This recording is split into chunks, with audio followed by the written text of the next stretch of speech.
시편 69편 22절에서 28절인데 오늘은 제목이 저주의 기도예요. 시편 내에 저주의 시편이 몇 있는데 그 중에서 오늘 그것을 보면 야, 이런 기도를 성도가 할 수 있을까 싶은 그런 기도가 나옵니다. 근데 이건 좀 이해를 좀 하셔야 됩니다. 시편 69편 22절 28절이고요. 22절 28절이 다 그 내용입니다.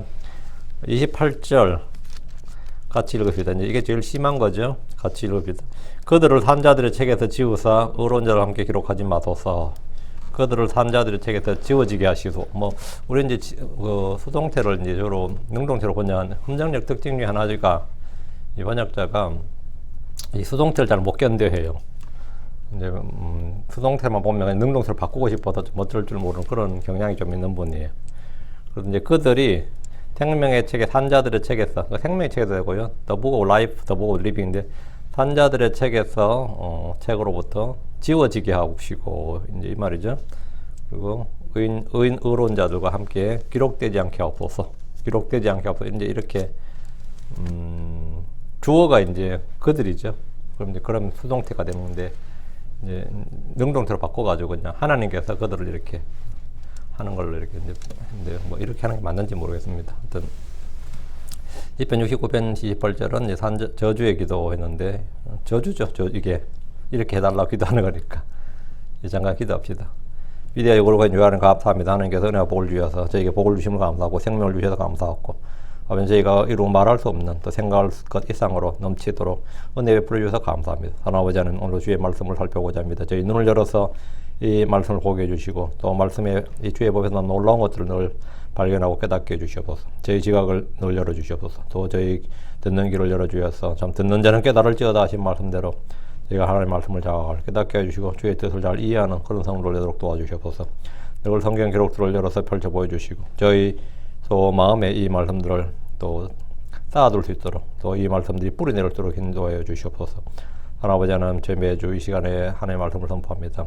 이 시편 강의를 통해서 놀라운 주의 은혜와 이 시편의 보화들이 저희 마음에 간직될 수 있도록 간직할 수 있도록 해주시옵소서. 전능자 주 하나님 전한 자는 듣는 자가 모두 하나님 앞에 있습니다. 우리 주께서 행하시는 놀라운 일들 주께서 이루하신 모든 말씀들 모두가 참으로 믿음으로 결합하여서 참으로 이 말씀과 마음이 합일이 되고 하나가 되어서 그런 놀라운 권능과 또 그런 하나님의 말씀이 효력이 일하는 그런 것을 체험할 수 있도록 도와주십시오. 감사드리며 주의 성기도 합니다. 아멘. 예, 계속해서 시편 69편인데 내일까지 36절까지니까 내일까지 하기로 하고요. 오늘은 21절부터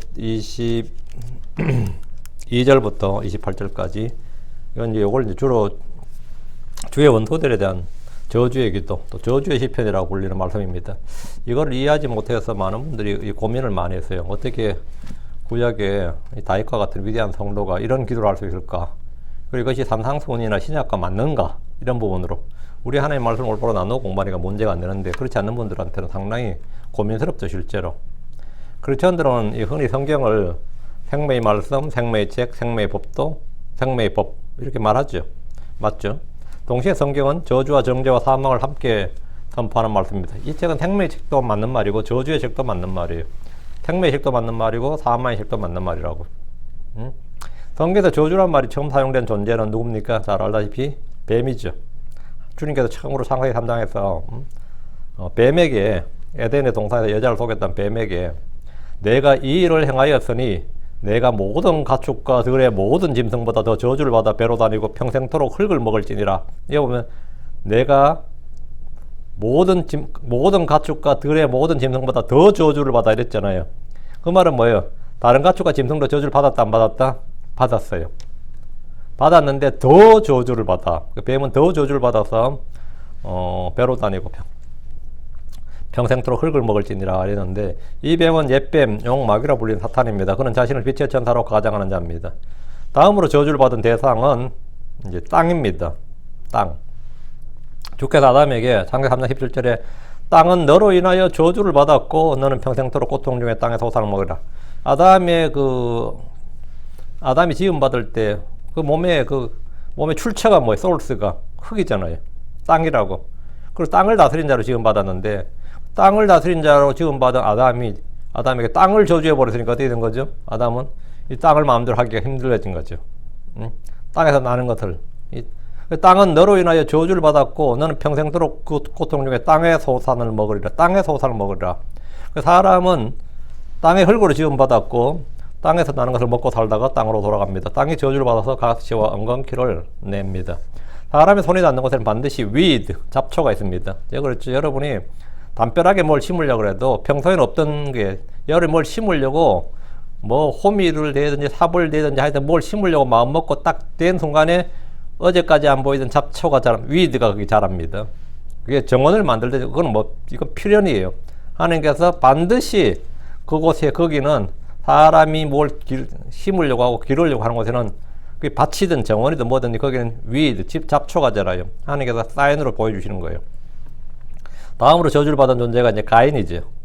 그는 동생 아벨을 죽임으로써 땅에게 저주를 받았습니다. 인간의 죄와 불법으로 인해 저주를 받은 땅은 점점 더럽혀졌습니다. 라멕은 아들을 낳고 그의 이름을 노아라고 부르며 창세기 5장 29절에 주께서 저주하신 땅으로 인해 우리가 행하는 일과 우리의 손의 수고에 대하여 바로 이 아들이 우리를 위로하리라. 이게 노아죠. 노아가 안식의 사람, 위로의 사람인데 주께서 저주하신 땅으로 인해서 우리가 위로를, 주께서 저주하신 땅, 그 사람 다 알았던 거죠. 땅의 저주가 거치는 시기는 하늘의 왕국 때입니다. 주님은 다시는 사람으로 인하여 땅을 저주하지 않겠다고 하셨습니다. 성경은 생명과 사망을 함께 다루며 복과 저주를 함께 다룹니다. 하나님 아담 앞에 생명나무와 먹으면 반드시 죽게 되는 나무, 즉 선악을 알게 한 나무를 함께 두셨습니다. 하나님 이스라엘 앞에 복과 저주를 함께 두셨습니다. 신명기 11장 26절에 보라 내가 이날 복과 저주를 너희 앞에 두나니 이는 우리가 선택하라 이 말입니다. 복과 저주와 함께 두는 거냐요. 그건 선택의 문제다 이거예요. 선택하라. 각 사람이 무엇을 선택해야 할지 주께서 말씀하셨습니다. 신명기 3장 19절 내가 이날 하늘과 땅을 불러 너에게 증거로 삼노라. 내가 생명과 사망과 또 복과 저주를 너희 앞에 두었나니 그러므로 너와 내 씨가 살기 위하여 생명을 택하라. 생명과 사망, 복과 저주를 너희 앞에 뒀다고요. 그럼 사람 뭐하는 존재다? 생명을 택하라. 이제 택하는 존재다. 우리는 선택하는 존재다. 선택하는 존재. 이거 굉장히 중요한 이야기입니다. 이 켈빈주의와 정반대예요. 켈빈주의는 뭐 저항할 수 없는 은혜니 뭐 이래가지고 우리가 선택하는 게 아니단 말이죠. 근데 우리는 성경 보면라고 택하라 이랬다고요. 주의 명령을 듣고 행할 때 생명과 복이 주어집니다. 듣지 않고 불순종할 때 주의 복을 버릴 때 사망과 저주가 임합니다. 요수아 8장 34절에 그 뒤에 요수아가 율법책에 기록된 모든 것에 따라 율법의 모든 말씀과 복과 저주의 말씀을 낭독하였는데 그 성경은 생명과 사망, 복과 저주, 생명의 말씀, 사망의 말씀, 복의 말씀, 저주의 말씀, 모든 말씀, 즉 복과 저주의 말씀을 낭독했다 이랬죠. 주 예수님 우리를 위해서 저주가 되셔서 율법의 저주에서 우리를 구속하셨습니다. 우리는 크리스천들로서 이제 율법에서 구출되었습니다. 우리는 율법 아래 있지 않습니다. 주께서 율법 아래 있는 자들을 구속하셨습니다. 그럼 더 이상 저주가 없는 겁니까? 계시록 22장 3절에 보면 다시는 저주가 없으며 이 말씀이 있습니다. 계시록 22장 3절에 창세기에서 저주가 내려졌고 계시록에서 이제 저주가 없다는 거예요.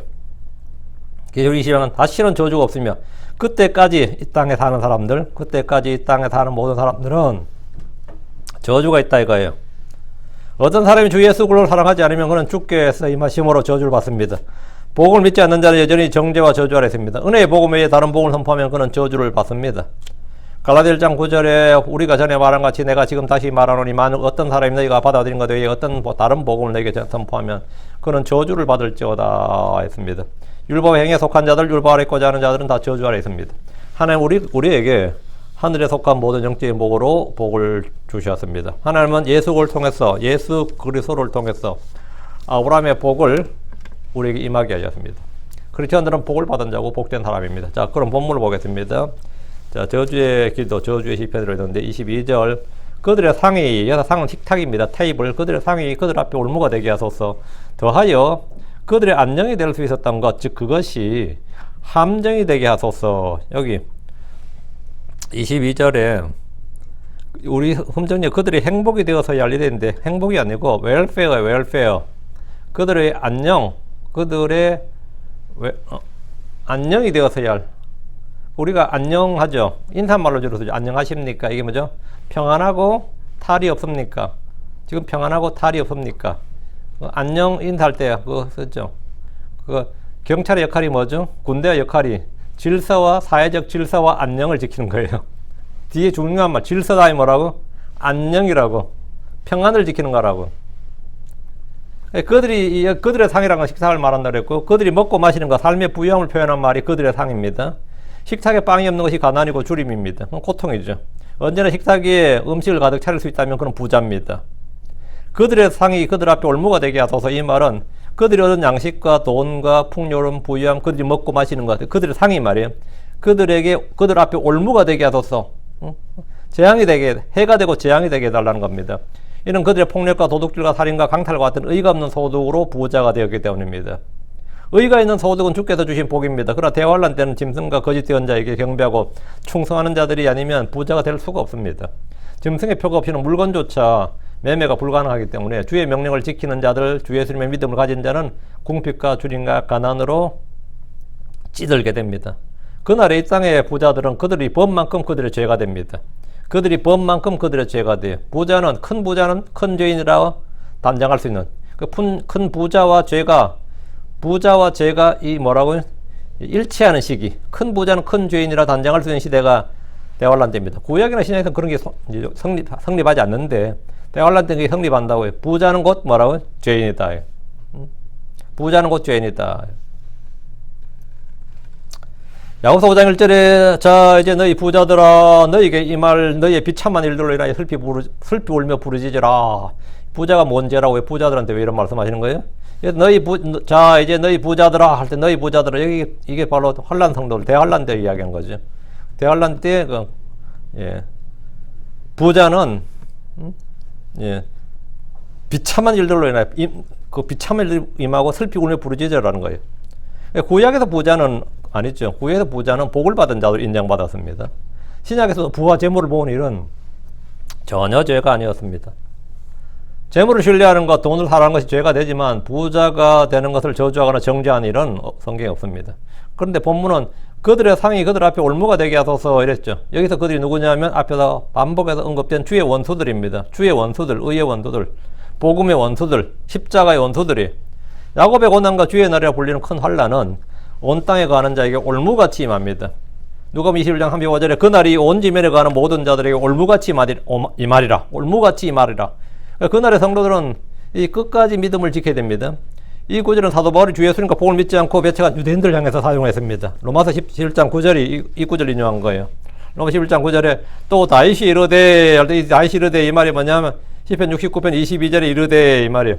그들의 밥상이 그들에게 올무와 함정과 걸림돌과 보응이 되게 하시고 여기서 시편에서 올무가 되게 하소서로 되어 있는데 사도 바울은 뒤에 뭐가 좀 더 많죠. 올무와 함정과 걸림돌과 보응이 되게 하소서. 네 가지를 말했는데 이게 같은 말이에요.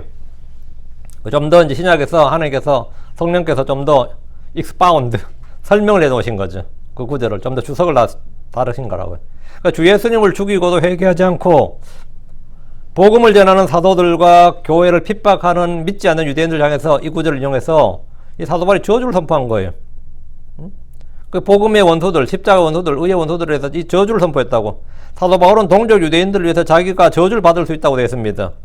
그럼에도 주와 복음을 거절한 그들을 향해서 그들의 밥상이 그들에게 올무와 함정과 걸림돌과 보험이 될 것이라고 합니다. 사도 바울의 이 말은 시편 69편 22절을 인용한 것으로 유대인들이 겪게 될 정죄와 저주와 심판을 보여줍니다. 크리스천들이 올무에 빠지는 경우가 있는지 한번 생각해 보십시오. 우리가 올무에 빠지는 경우가 있는가요? 하나님 성도들에게 여러 가지 시험과 고난을 주십니다. 이는 고난을 통해서 유익을 얻고 병을 얻고 단련되고 열매 맺게 하기 위해서입니다. 참 남들에게 말 못할 사정들이 있는 사람들 있죠. 내가 뭐 사실 뭐 남모르는 뭐 질병이나 약함으로 고난받는 사람도 있고 남모르는 뭐 빚을 떠안고 뭐 강단에서 목회는 하는데 사실 자기는 남모르는 빚이 엄청나게 있어. 엄청나게 압박을 받아요. 뭐 어떨 것 같아요? 고생스럽죠. 고생스러워. 뭐 가족에 문제 있는 사람이 있고 뭐 자녀에게 문제 있는 사람도 있고 그런데 나는 뭐 교회는 뭐 매주 나오긴 하는데 엄청나게 고난이 온다고. 시험과 고난과 연단 이런 게 온다고 말이지. 여러 가지 일을 할까 맨날 실패만 하고. 근데 왜 그렇게 고난이 오느냐? 이 고난을 통해서 유익을 얻고 병을 얻고 단련되고 열매 맺게 하기 위해서다고요. 그럼 성도들이 이 시험과 올무에 빠지는 건 언제냐? 부유하게 되고자 할 때입니다.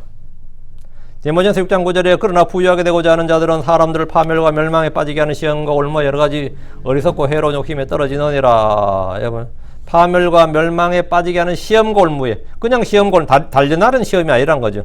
파멸과 멸망에 빠지게 하는 시험과 올무에 빠진다고. 욕심에. 본문의 성경 본문에 따르면 부유하게 되고자 하는 게, 부자가 되고자 하는 게 죄냐? 크리스천들이 부자가 되고자 하는 게 지금 이렇게 시험과 올무와 여러 가지 어리석고 해로운 욕심에 떨어지느니라 했으니까 이건 성경 말씀대로예요. 그래서 성도들이 돈을 사랑할 때, 의의가 없는 소득을 추구할 때, 뭐 그가 목사든 선교사든 뭐 성경교사든 상관없이, 지가 학자든 관계없이 그는 시험과 올무 어리석고 해로운 욕심에 떨어집니다. 재물을 신뢰할 때 그가 누구든지 그가 가진 재물은 그에게 뭐가 된다? 올무가 되고 함정이 됩니다. 내 상이 나에게 복이 되는 것이 아니라 나에게 올무가 되고 해가 되지 않도록 해야 됩니다. 다시 22절. 그들의 안녕이 될 수 있었던 것, 그것이 함정이 되게 하소서. 이 안녕이란 말이죠. 이게 웰페어예요, 웰페어. 우리 미국에 사는 사람, 이게 일상 언어죠. 복지잖아요. 복지 기금할 때 그게 웰페어예요. 웰페어 연금이란 말로 쓰고 복지 기금이죠.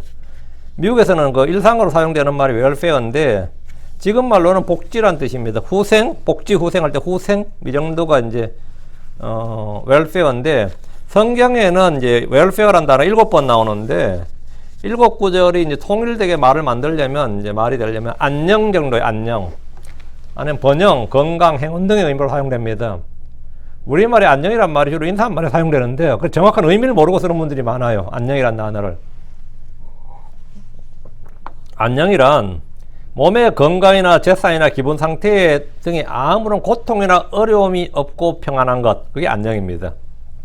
내 몸이나 내 재산이나 내 지금 기분이나 이런 것에 아무런 고통이 없고 어려움이 없고 평안한 것, 이게 안녕이에요.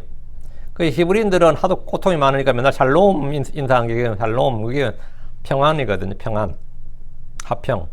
한국 사람도 고난이 워낙 많았던 민족이다 보니까 늘 이제 안녕하십니까, 이걸 이제 인사라는 거, 안녕하십니까.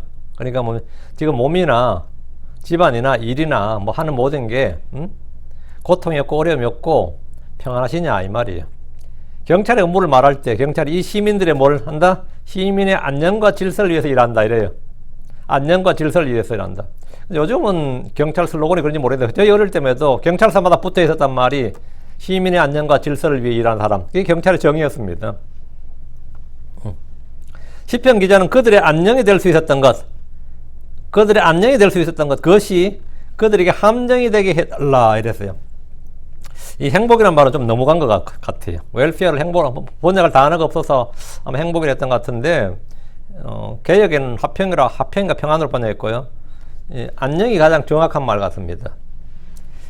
그것이 뭐냐면 한마디로 안전과 건강, 형통, 기운이라고 여겨질 만한 일. 야, 이거 대박인데, 그렇죠? 이 일은 나한테 완전히 대박인데, 형통한데, 이거 완전히 끝내주는데, 이렇게 여길 만한 일이 변해서 그에게 뭐가 된다? 함정이 되게 달라, 이거예요. 그 전화이복이라고 하죠. 화가 복이 되는 게 아니라 복이 화가 되게 해달라는 거예요. 정반대. 화가 변해서 바뀌어서 복이 되는 게 아니라 복이 변해서 화가 되게 해달라는 게 조주의 기도죠. 흔히 복권에 당첨된 사람들을 엄청난 행운아라 그럽니다. 그렇죠. 세상 사람 다 그렇게 말해. 복권에 당첨됐다. 1등에 당첨됐다. 엄청난 행운아라 그러는데, 그런데 그의 안녕이 될 당첨금이 그에게 재앙이 되었다는 예들은 수없이 많이 신문 같은 데 많이 나오죠. 멋진 남자를 예쁜 아내를 배우자를 얻을 때 사람들이 야, 그게 운 좋다 그래요. 야, 그렇게 미인을 얻었다니 하면서 막 운이 좋은 사람이다. 근데 그 운이 좋았던 사람 복 터졌다. 그거 다 대박 났다. 그런데 살아보니까 어때요? 그게 재앙이야. 그게 나에게 안녕이 되어서야 할 일이 나에게 완전히 이런 뭐 이게 황당한 일이 없는 거. 좋은 직장에 들어갔다고 막 기뻐하고 자랑했는데 하도 일을 많이 시켜서 스트레스 받아가지고 업무로 혼을 망치고 건강을 망치고 스트레스 받아만 미쳐버린 사람들. 일하다가 산재가 나고 분명히 막 갈 때는 박수 받고 갔는데 그 일로 인해서 뭐가 된다? 그들의 안녕이 될 수 있었던 일이 그들에게 함정이 되게 해달라는 거예요. 그 혼을 망치는 거예요. 죄인들에게 안녕이 될 수 있었던 것, 인생의 복이라고 생각했던 것들이 그들에게 함정이 된 겁니다. 이것이 하나님의 보응입니다. 이것이 하나님의 보응이에요. 23절입니다. 그들의 눈이 어두워져서 그들이 보지 못하게 하소서. 그들의 허리가 계속해서 떨리게 하소서. 이것도 기도가 어때요? 이런 기도를 한다는 게 정상적인, 목사가 막 이런 기도를 한다면 그 목사 또라이라고 그러지 이걸 정상이라고 그러겠어요? 만약 어떤 크리스천이 이 기도를 한다면 말이 안 되는 거죠. 이 기도는 크리스천들이 누군가를 미워하면서 할 수 있는 기도가 아닙니다. 성경은 마태복음 5장 44절에 나는 너희에게 이르노니 너희 원수들을 사랑하며 너희를 저주하는 자들을 축복하고 너희를 미워하는 자들에게 선을 향하며 악의를 품고 너희를 다루며 너희를 핍박하는 자들 위해 기도하라 이랬다고요. 이게 주의 말씀이에요. 이 말씀하고 정반대잖아요. 베드로는 예수님이 재판받던 밤에 그분을 저주하면서 맹세하기 시작했어요. 나는 그 사람을 알지 못하노라 이랬습니다. 그는 자신이 위험에 빠지지 않기 위해서 주를 배반하고 그분을 저주했습니다. 이게 인간이에요. 이것이 사람이고 육신의 본성입니다. 사람은 악하고 약하며 거짓됩니다. 특히 자기에게 위해가 오고 위험에 빠지면 누구니 팔아먹을 수 있는 게 인간이라고요. 그러나 성경은 성도들에게 너희를 저주하는 자들을 축복하며 악의를 품고 너희를 다룬 자들을 위해 기도하라 이랬습니다. 크리스천들의 윤리 강령 중에 하나가 너희를 핍박하는 자들을 축복하라. 축복하고 저주하지 말라. 로마 12장 14절 말씀이에요. 너희를 핍박하는 자들을 뭐하라? 축복하라. 축복하고 저주하지 말라. 근데 지금 시편 지금 69편 22절부터 지금 23절 이게 전부 다 보면 저주하고 있잖아요. 그럼 다윗은 왜 이런 저주의 기도를 한 겁니까? 다윗이 그의 원수들이나 미워하는 자들을 저주하는 기도를 한 것이 아니라 주의 원수들, 복음의 원수들을 향해서 이런 기도를 한 겁니다. 만약 크리스천들이 다윗의 본을 받아서 자기가 미워하는 자를 대적해서 이런 기도를 한다면 그는 가장 반성경적인 아예 사악한 그런 기도를 하는 겁니다. 그들의 눈이 어두워져서 보지 못하게 해달라. 그들의 허리가 계속해서 떨리게 해달라는 것은 몸에 위해를 가해달라. 몸에 한마디로 뭐라고요? 불구자 만들어달라 뭐 이런 거 아니에요.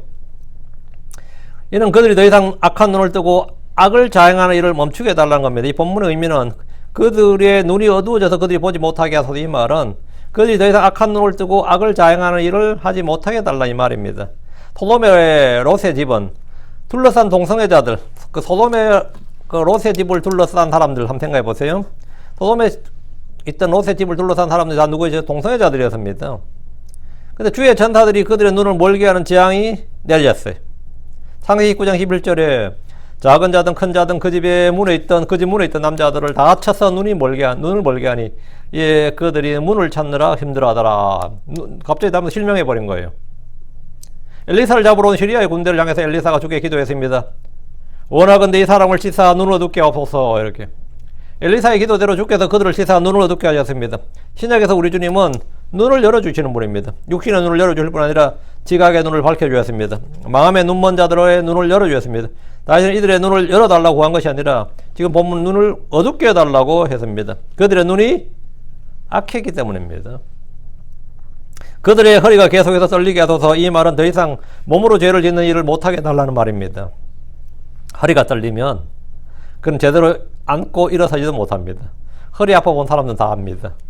이게 앉지도 못하고 서지도 못하고 심지어 누워도 아파요. 누워도 아파요. 그 제 친구는 고등학교 때 자퇴를 했어요. 근데 자퇴 사연이 뭐냐, 사유가 뭐냐면 고2 때였는데 허리가 아파서 학교를 더 이상 학교에 그 고등학교 우리 나무위자잖아요. 저희 학교 다 나무위자였거든요. 앉아 있을 수가 없다는 거예요. 하루에 6시간, 7시간을 앉아 있어야 학교 오면 그 5시간에서 야간 자습시간이 저희 때는 완전 군대식인데 앉아 있질 못해 그 시간을. 그러니까 학교 생활이 안 된다고 의사 지나서 학교에 제출해가지고 이제 그냥 자퇴를 했어요. 자퇴를 하고 이제 자, 그럼 어떻게 할 거냐? 뭐 학교에서 못 앉아 있으면 집에서는 어떻게 앉아 있냐? 어차피 그렇잖아요. 그래서 걔는 미수라는 걸로 이제 해가지고 자퇴한 걸 봤는데 우리 담임 선생님이 그러더라고요. 야, 걔 인생 끝났다고 그러더라고. 걔 인생 끝났대. 허리가 아프다는 말이 우리 그때 뭐 고등학생 허리 아프다는 그런 없었단 말이죠. 뭐 약간 뻐근하고 이런 사람도 있었겠지만 근데 걔는 진짜 허리가 디스크가 나갔나 봐. 허리가 아프다는 게 뭔지를 말해주는데 선생님이 애들이 전부 다 혀를 찼어요. 그 말을 듣는 우리가 다. 걔 인생이 어떻게 끝났는지를 말해주더라고. 근데 제가 나중에 걔가 군대 가기 전에 걔를 서울서 만난 거야.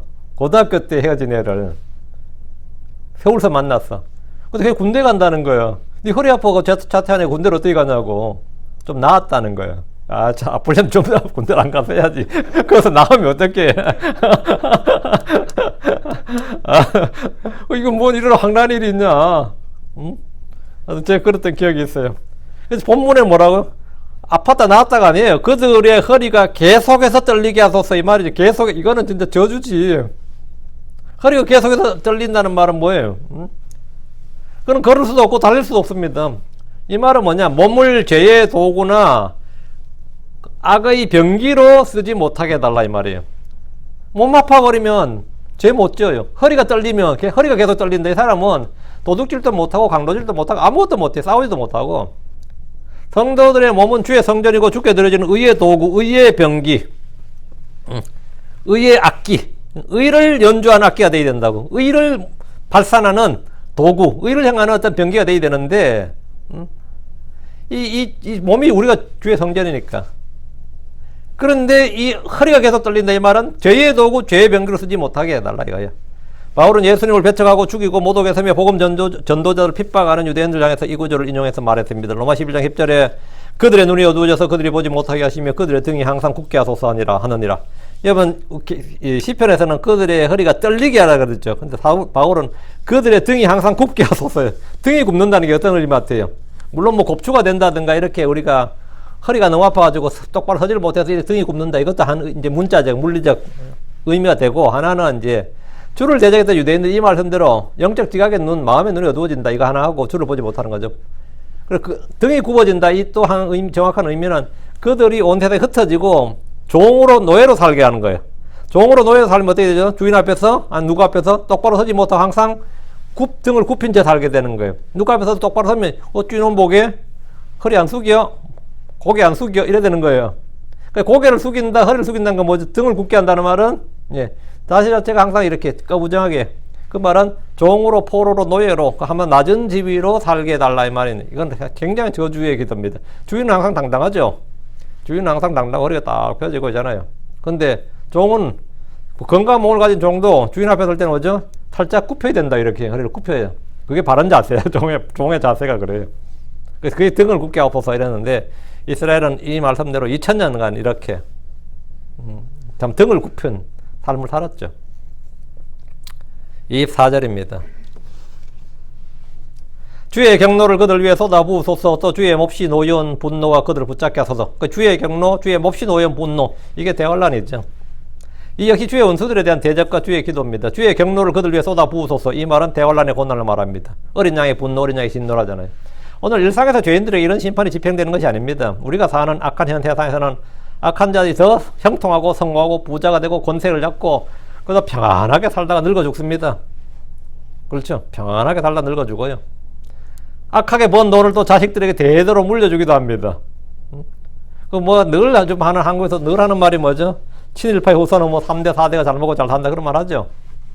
독립운동의 후손들은 뭐 3대 4대가 망했는데 뭐 친일파의 후손들은 3대 4대가 잘 먹고 잘 산다 그런 이야기. 아무튼 이런 악한 친일파 정산이 안 돼서 그렇다 뭐 그런 거 많이 하잖아요. 이게 현 세상은 악한 자들이 망하는 게 아니라 잘 먹고 잘 살고 그 후대로 물려준다고. 반대로 의로운 자들이 고난을 받고 줄이고 망합니다. 그러나 그날에 주께서는 다윗이 기도한 대로 주의 진노를 이 땅에 쏟아부으십니다. 계시록 14장 10절에 바로 그 사람은 하나님의 진노의 포도주 곧 그분의 경로의 전에 섞인 것이 없이 부은 포도주를 마시리라. 그가 거룩한 천사들 앞과 어린 양 앞에서 불과 유황으로 고통을 받으리라. 어때요? 끔찍하죠? 이것이 바로 주의 진노가 집행된 장면이에요. 대환란 때 7천사가 죽게 받은 7재앙이 있는데 그들이 땅에 쏟아 부을 병에는 하나님의 진노가 그것들 안에 가득 채워졌더라. 주께서 7천사에게 계시록 16장 1절에 너희 길로 가서 하나님의 진노의 병들을 땅에 쏟아 부으라. 이게 뭐죠?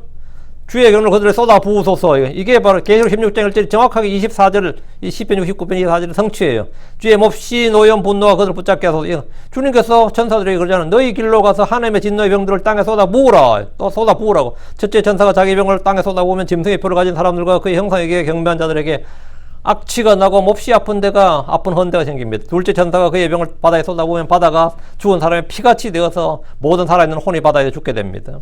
셋째 천사가 그의 병을 강들과 물들의 근원에 쏟아부으면 그것들이 피가 됩니다. 이것이 바로 주의 경로, 주의 몹시 모여온 분노가 그들을 붙잡은 겁니다. 넷째 천사가 자기 병을 해 위에 쏟아부으면 해가 사람들을 불로 태웁니다.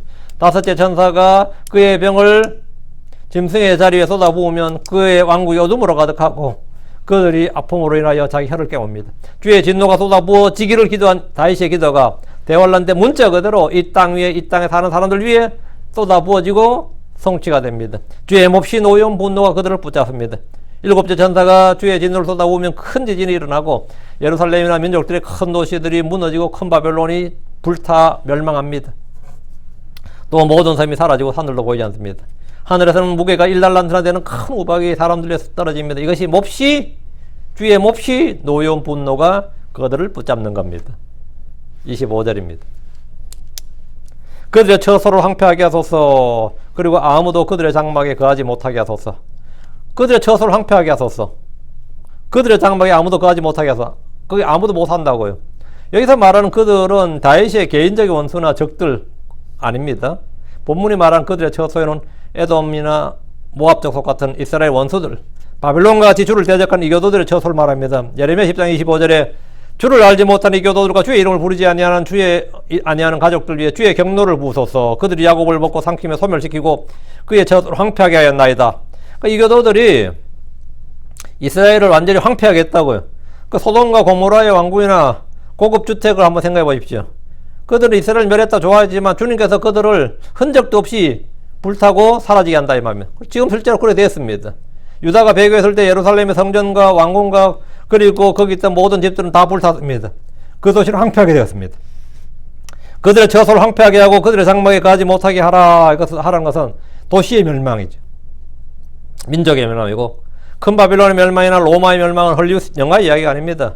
주께서 그 땅을 멸하시면 광야보다 더 황폐하게 되어서 그곳에 사람이 살 수 없게 됩니다.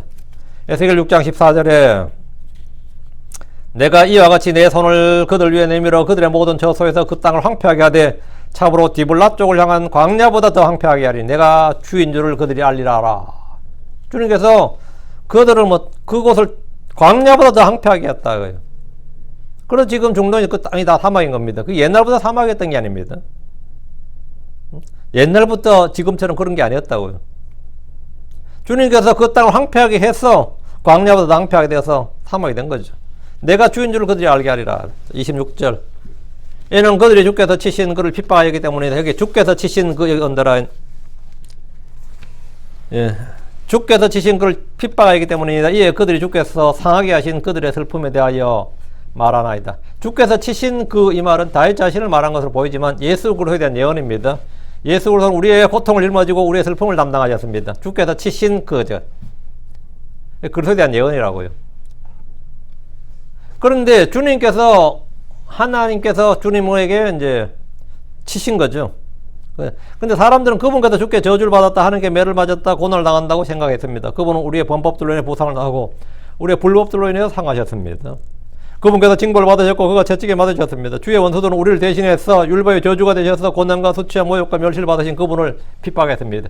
십자가에 못 박아 죽인 일까지 그렇다 하더라도 부활하신 주님을 누가 어떻게 핍박할 수 있습니까? 십자가에 죽일 때야 뭐 그들이 그렇다 치고 부활하신 주님을 누가 핍박할 수 있냐고요. 그분의 몸된 교회를 핍박하는 것이 그분을 핍박하는 겁니다. 그래서 사도 바울은 십자가에 못 박을 때도 뭐 그 자리에 있었는지 모르겠지만 부활하신 주님을 핍박한 사람이에요. 그가 한 일이 뭐죠? 그분의 몸된 교회를 핍박하는 것이 그분을 핍박하는 겁니다. 교회는 그분의 몸이고 신부입니다. 크리스천들은 그분의 건물이고 그분의 집입니다. 교회는 진리의 기둥과 터전입니다. 우리는 그분의 살과 뼈들에 속한 지체입니다. 사울이라는 유대의 바리새인이 예루살렘에서 교회를 핍박했습니다. 그런 다메섹으로 크리스천들을 잡으러 갔습니다. 자, 그랬을 때 주께서 하늘로부터 그에게 나타나서 친히 말씀하셨습니다.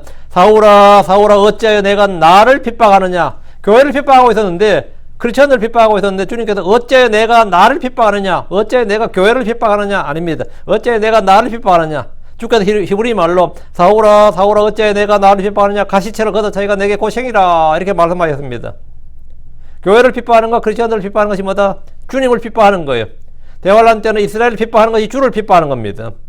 고난받는 이스라엘 백성들을 픽박하는 것이 뭐라? 주를 픽박하는 거라고.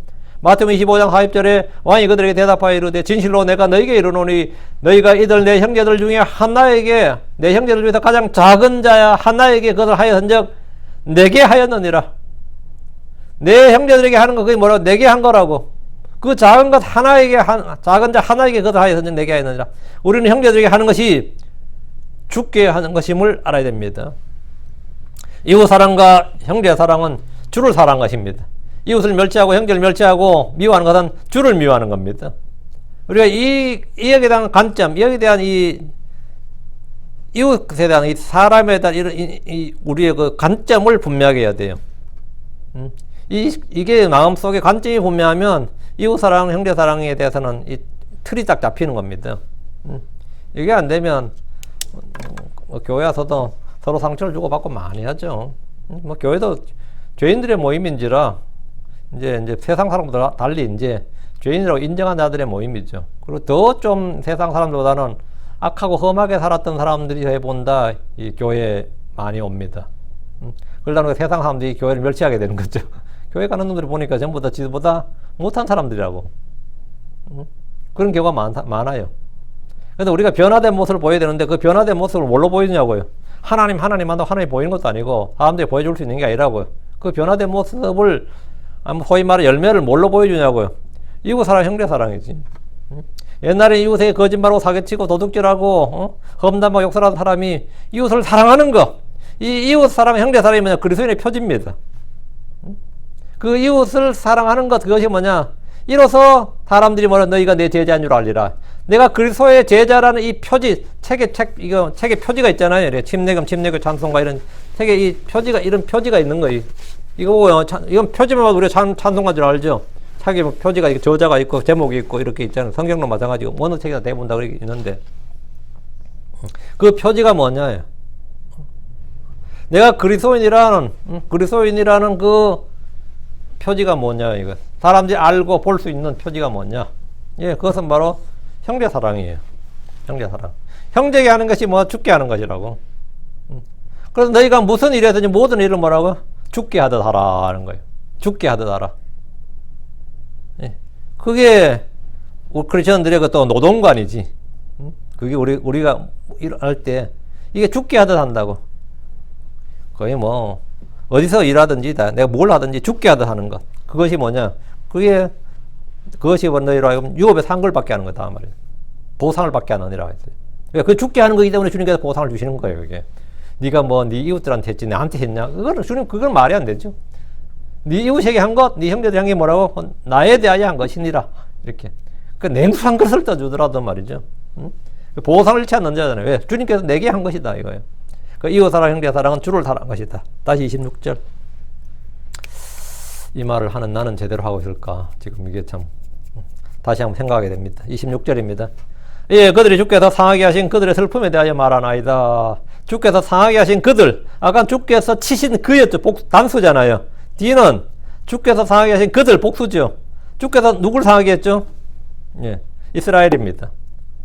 이스라엘은 범죄로 인해 주께 징벌을 받고 상했습니다. 도시들은 불타고 백성들 흩어지고 포로로 잡혔습니다. 이때 에돔과 모압과 암몬 족속을 비롯해 이웃 나라들은 이스라엘 더욱 괴롭혔습니다. 이제 이스라엘 망하게 되었으니까 남의 불행은 뭐죠? 그들에게는 기회가 되는 거죠.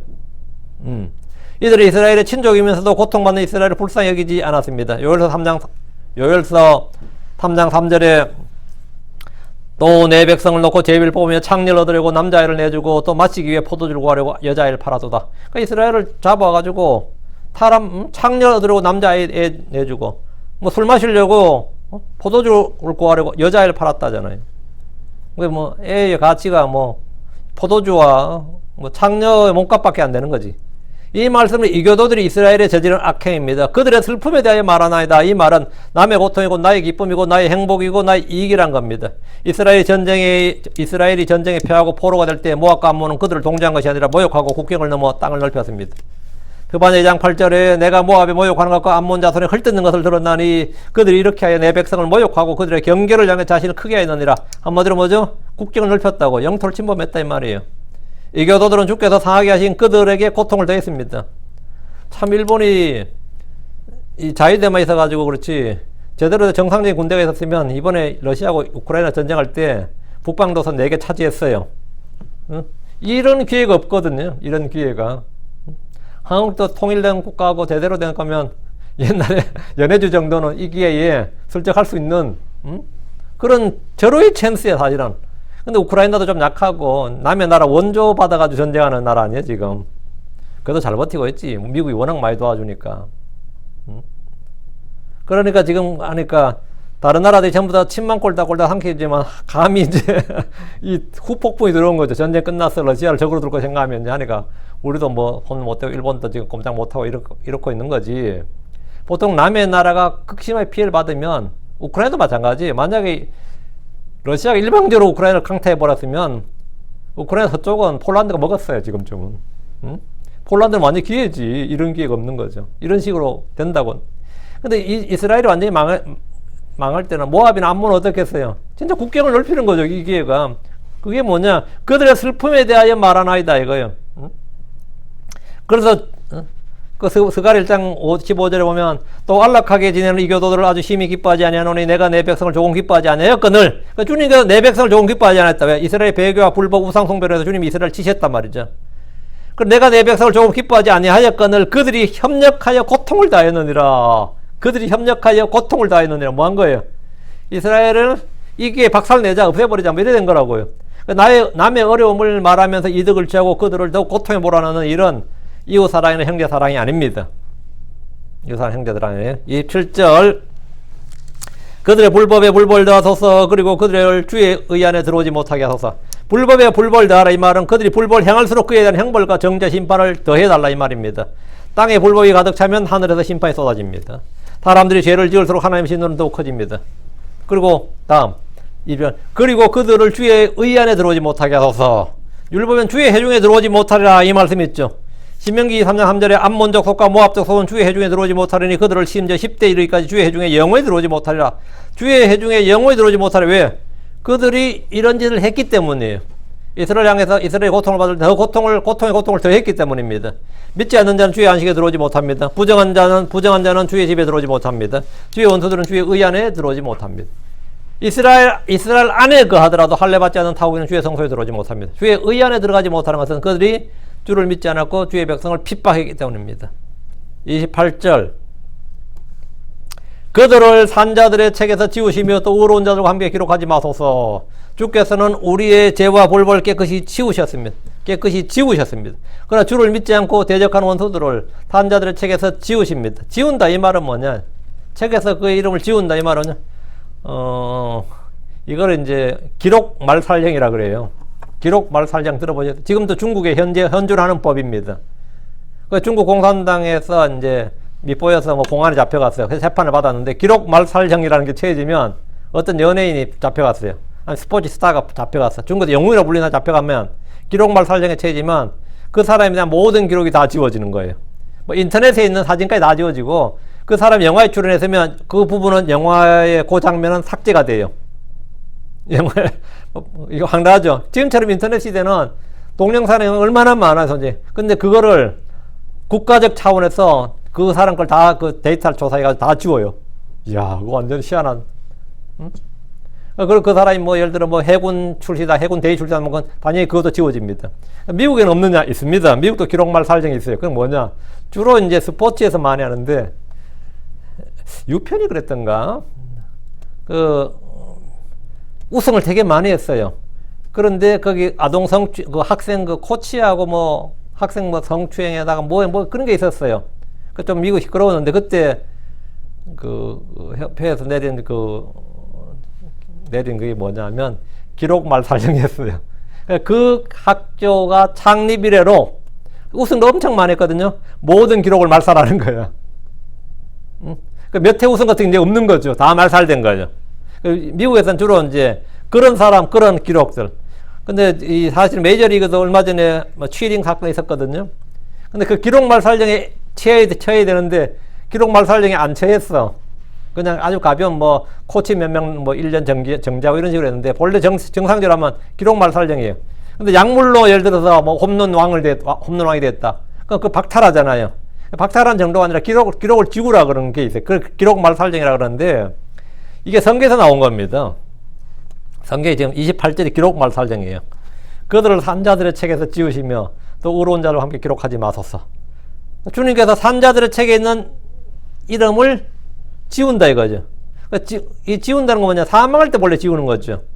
여러분 혹시 호적 초본 원본 한번 보신 적 있으세요? 요즘은 이제 뭐 전산화가 돼서 많이 달라졌는데 예전에는 면사무소나 구청 가면 호적 등본 떼오라, 호적 초본 떼오라 그러면 그거를 다 그렇게 보거든요. 죽었을 때 죽은 사람 위에는 빨간 줄로 X자를 치게 돼 있어요. 한국에는. 그의 이름을 지우는데 그 붉은 잉크로 이름 위에 좀 굵게 X자를 그었습니다. 죽었다는 뜻입니다. 근데 그게 안 돼 있어. 완전 황당한 거죠. 그 한국에서 베트남전에 참전한 사람인가 했는데 그 사람이 죽었다고 판정이 나서 죽었어요. 그거 그었죠. 근데 그 사람이 나중에 살아있다는 게 밝혀진 거야. 그럼 행정착오죠. 그럼 행정착오하면 행정착오했다 해가지고 어떻게 해줘야 되는데 뭐라고 썼을 것 같아요? 그 사람 호적을 뗄 때 뭐라고 나왔죠? 몇 년 며칠 죽었음. 그게 이제 생몰연대라 그래요. 그래, 죽었다는 뜻이.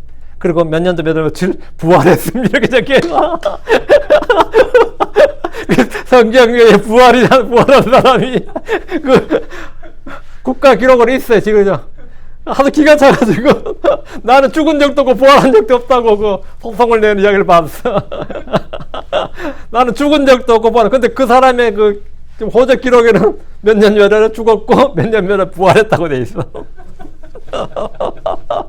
그럼 여러분 지금 바로 뭐 여러분 구글링 하면 바로 나와요. 그 사람 지금 구글 밤에 한번 찾아보세요. 누가 부활했는지. 예수님이 부활한 사람이 한국에 있다고. 그게 산자들의 책에서 지우시며 죽었다 이 말이에요. 출애굽기 32장 33절에 누구든지 내게 죄를 지으면 내가 그를 내 책에서 지워버리라 이 말씀 있죠. 내 책에서 지워버려 이 말은 그럼 지옥 보낸다 이 말이 아니라 그 사람을 이제 죽인다는 말입니다. 신명기 9장 14절에 나를 홀로 내버려두라 내가 그들을 멸하여 그들의 이름을 하늘 아래에서 지워버리라 이 말씀이 있어요. 이것도 죽이신다는 말입니다. 육체의 생명을 거둔다는 말입니다. 그럼 죽으면 뭐가 되는 거죠? 이름이 지워지는 거예요. 이스라엘은 주의 율법을 어길 때 주께서 그의 이름을 하늘 아래에서 지우시는 하셨습니다. 신명기 19장 20절 주께서 그를 용서하지 아니하실 뿐 아니라 주의 분노와 그분의 질투가 그 사람을 대적하여 연기를 보며 또 이 책에 기록된 모든 저주가 그에게 놓이리라. 주께서 그의 이름을 하늘 아래에서 지워버리시고 이랬어요. 이건 전부 다 생명을 거두신다, 죽이신다 이 말입니다.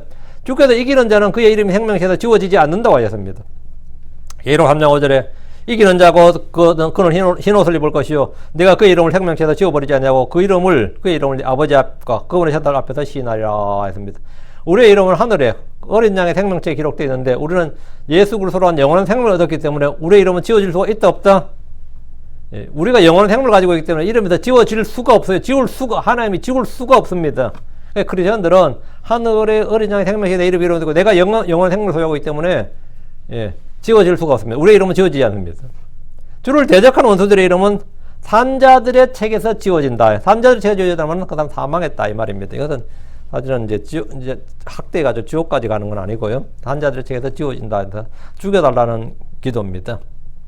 이것도 마찬가지로 저주의 기도죠. 그래서 그들을 산자들의 책에서 지우시며 또 의로운 자들과 함께 기록하지 마소서. 그래서 살리지 말라는 거죠. 예. 이제 물론 이제 100% 부활해서 죽은 자들보다 부활이 있겠지만 산자들의 책에서 지우신다. 그러니까 여기까지가 이제 22절부터 28절까지가 소위 말한 저주의 기도입니다. 주의 원수들에 대한 저주의 기도고 29절부터 36절은 내일 하도록 하겠습니다. 내일 하도록 하고 오늘 여기까지. 잠깐 기도합시다. 이제 요구로 주하는 감사합니다. 하나님께서 은혜와 복을 위해서 오늘 주의 말씀을 선포했습니다. 선포된 모든 말씀이 참으로 듣는 혼들에게 깨달음과 또 은혜로 다가오게 해주시고 또 아버지 하나님 빛을 받게 해주시고 또 이 땅에서 저희가 살아가는 동안 또 우리 늘 주의 영으로 충만하는 그런 성도를 되도록 도와주시고 아버지 하나님 또 저희가 계속해서 또 시간이 정해진 시간에 함께 모여 예배를 드리는데 그때마다 선포되는 말씀이 더욱더 은혜롭고 영감 있고 권위 있고 또 복된 말씀으로 온 성도들이 듣게 하여 주시고 또 그 말씀들을 간직할 수 있도록 해주시옵소서. 사랑아버지 하나님 이 말씀 듣는 여기에 큰을 은을 베푸시며 이 성도들 이 말씀 듣는 모든 성도들에게 영적인 부흥과 성장에 기도해 주시고 마음이 새롭게 되도록 해주시옵소서. 힘을 주십시오. 감사드리며 주의 성교도합니다. 아멘.